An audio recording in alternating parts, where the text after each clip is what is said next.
밖에서 볼 때는 동료에 대한 정치적 예우를 저버린 게 아닌가라는 생각이 들어요. 저는. 네, 계속 지금 싸움을 붙이시는 거죠. 아닙니다.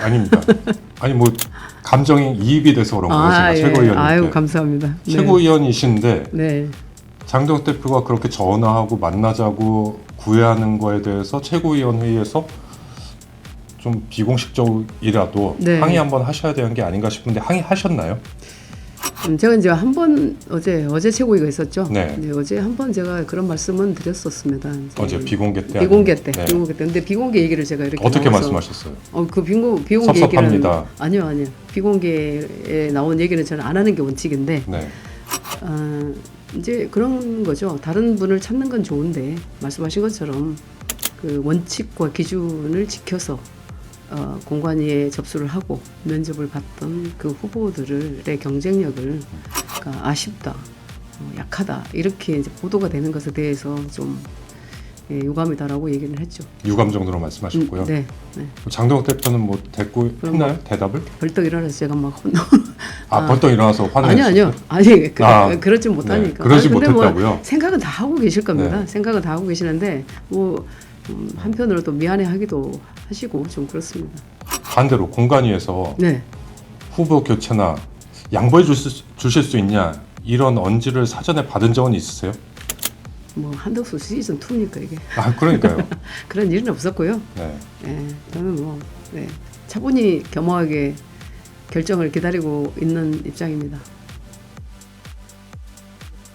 이 가장 큰 문제가 지금 용인 산단이지 않습니까? 네. 그것도 뭐 전력이라든지 용수라든지 전력 문제가 제일 크죠. 교통 지금 인허가, 같은 상황에서는 또. 인재 양성 이게 모든 게 그 원스톱으로 진행이 돼야 돼요. 근데 네. 이 산업을 이해하지 못하고는 그게 설명이 안 됩니다. 설득도 안 될 뿐더러 전력이 예를 들면 그 환경 문제로 이게 지역에서 다 반대를 하면 누가 그것을 설득을 할 겁니까? 기업이 갈 겁니까? 전 도지사가 해야 될 일이 워낙 크다 지금. 그래서 꼭 반도체라고 말씀은 못 드리지만 그래도 글로벌 어떤 무대에서 전쟁을 치러본 그런 산업 전사가 이번에는 산업 도지사가 돼야 된다 이런 말씀을 드립니다. 그러니까 바꿔서 얘기하자면 지금 나온 민주당 후보들이나 네. 함께 뛰고 있는 함진규 후보나 네. 이런 분들보다 경쟁력이 월등하다. 네, 그런 저는 늘 말씀이시잖아요. 제가 민주당에 있었던 뭐 네. 개혁신당에 있었던 조국혁신당에 있었던 제가 아마 경기도지사 후보가 됐었을 거다라고 이렇게 오만하게 말씀드리는 이유가 정말 중요합니다. 이란 전쟁에서도 그렇고 우리가 뭐 베네수엘라라든지 뭐 지금 전쟁 이스라엘이라든지 전쟁에 자유롭지 않은 나라들을 보면 사실은 그 세계를 주도하는 기술 패권이 없는 나라들이에요. 근데 대만 같은 경우가 미국과 중국의 그런 패권 전쟁에서도 굉장히 자유롭잖아요. 그렇죠. 그게 반도체 있고. 때문에 그래요. 네. 그래서 저는 대만의 축소판이 이 경기도다 이런 말씀을 드립니다. 그래서 반도체가 발전하고 발달하고 우리나라가 네. 강국이 되면 근데 또 자유로워진다. 네, 근데 반면. 이제 여기서 또 이제 제가 글로벌 기업에서 30년을 일했고 세계를 또 제패를 했고 미국과 일본을 넘어서 또 양당에서 첨단산업 반도체 특별위원장을 또 헌정사상 최초로 정파를 초월해서 했고 이제 이런 말씀을 드리고 그 경기도는 그냥 도시가 아니라 적어도 모든 인재가 선망하는 희망하는 미국의 실리콘밸리 또 한참 지금 AI 스타트업 기업들로 꽉꽉 채워지고 있는 광저우, 중국의 광저우 이런 도시들과 세계 3대 도시가 되어야 된다라는 말씀을 꼭 드리고요. 그러려면 결국은 첨단 산업에 대한 전문적 지식이 진짜 필수다. 근데 이런 말씀 드리면 잘못됐다라고 얘기하는 분은 한 분도 없을 것 같아요. 이해 못하는 사람들은 있는 것 같아요. 네. 공관위원들. 네. 전문가가 필요하다고 그렇게 말씀하시고 모든 사람들이 공감은 하는데 그분들은 전문성 같은 걸 별로 중시하지 않는 것 같아요. 느낌이. 근데 공관이 지금 충분히 저는 이해를 하고요. 그러니까 워낙 중요한 선거다 보니까 저보다 조금 더 인지도가 있는 분들을 찾다 보니 이제 여러 사람이 거론되기도 하고 그러는데 그만큼 이게 경기도 선거가 중요하다는 것 아니겠습니까? 근데 저는 이제 다른 건 생각 안 하고 그 책임의 무게를 제가 다시 생각하게 된 어떤 소중한 계기였다 이런 말씀을 드리고 네. 네, 결국 여러 번 반복해서 제가 오늘 드리는 말씀인데 첨단 산업 이해 없이 경기도의 도정은 이제 불가능합니다. 그래서 그런지 몰라도 경제 전문가라고 하는 유승민 전 의원을 영입하려고 굉장히 시도를 하고 있는데 예, 공관이나 장동혁 대표까지도 예, 지금 이미 뛰고 있는 분들이 계신데 유승민 전 의원 나오지도 않겠다는 분을 계속 그렇게 구애를 한다면 최고위원님이나 함진규 전 의원님이나 지금 뛰고 있는 분들의 경쟁력을 깎아먹는 게 아닌가 싶어요. 네. 굳이 그럴 필요가 있나? 대놓고 뒤로 하면 뒤로 했지. 대신 나무라 주시는 거죠 지금? 근데 뭐 그렇게 네. 남을 한다기보다는 좀 이해가 안 돼요. 행태가. 네. 뭐 저도 이렇게 썩 유쾌한 일은 아닙니다만 네. 뭐 그럼에도 불구하고 저를 다시 돌아다 보는 계기도 됐고 아마 이제 결정이 곧 나지 않을까 싶기는 한데요. 이런 과정들이 양양자죠. 네. 이런 과정들이 근데 저 우리 국민의힘의 또 경기도지사 후보를 이제 결정하는데 나쁘다고는 저는 보지 않습니다. 그렇게 기대감을 확 낮춰주셔가지고 거기에 더 잘하면 더 좋을 것 같습니다. 말씀은 그렇게 하셨지만 네. 밖에서 볼 때는 동료에 대한 정치적 예우를 저버린 게 아닌가라는 생각이 들어요. 저는. 네. 계속 지금 싸움을 붙이시는 거죠. 아닙니다. 아니 뭐 감정이 이입이 돼서 그런 거예요. 제가 예. 최고위원님께. 아유 감사합니다. 네. 최고위원이신데 네. 장동혁 대표가 그렇게 전화하고 만나자고 구애하는 거에 대해서 최고위원 회의에서 좀 비공식적이라도 네. 항의 한번 하셔야 되는 게 아닌가 싶은데 항의하셨나요?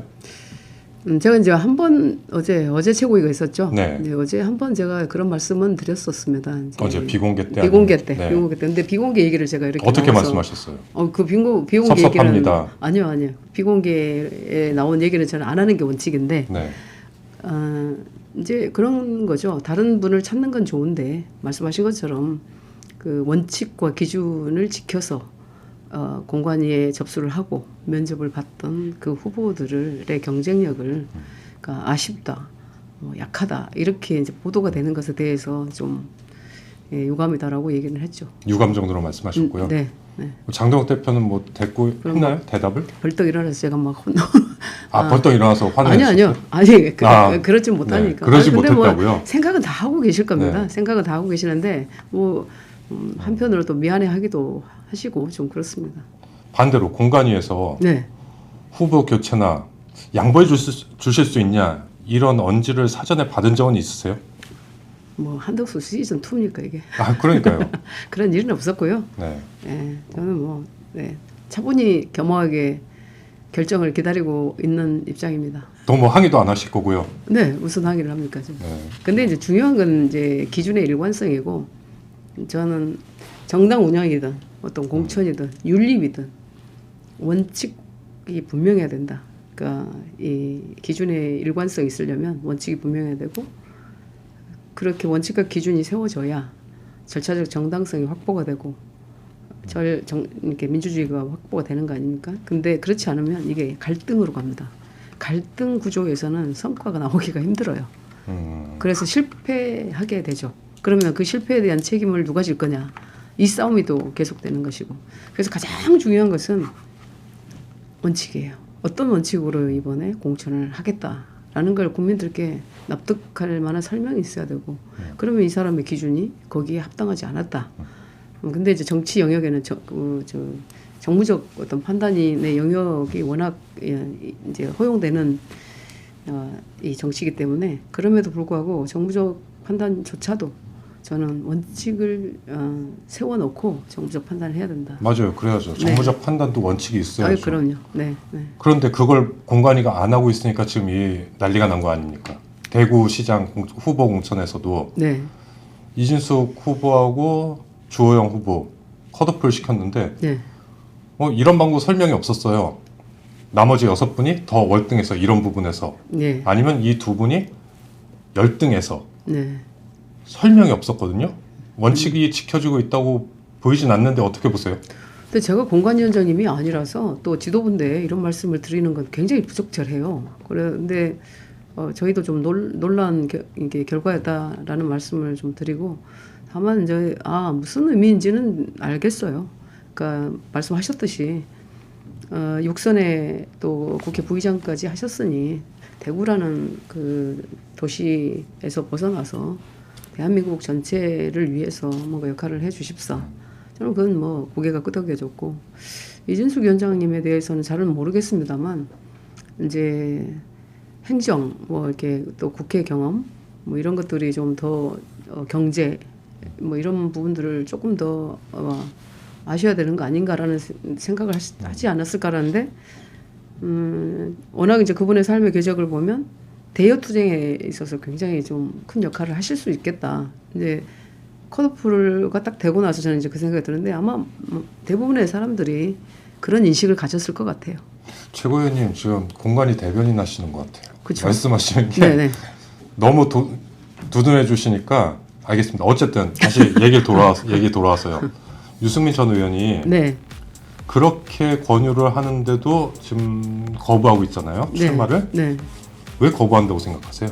저는 그분을 제가 무슨 그분의 생각을 얘기하고 평가하는 건 맞지 않아요. 네. 네. 보시기에. 보시기에 네. 저는 최고위원님께서 보시기에 지금- 이런 이유 때문에 어떤 사정이 있으셨겠구나. 뭐 이런 생각만 하지 거기에 대해서 제가 평가할 일은 아니라고 봅니다. 혹시 이번 선거 자체가 어려우니 네. 그럼 얼마나 비하하는 얘기가 되겠습니까? 그분 훌륭한 분을 또. 죄송합니다. 네. 알겠습니다. 아유 미안합니다 네. 제가. 네.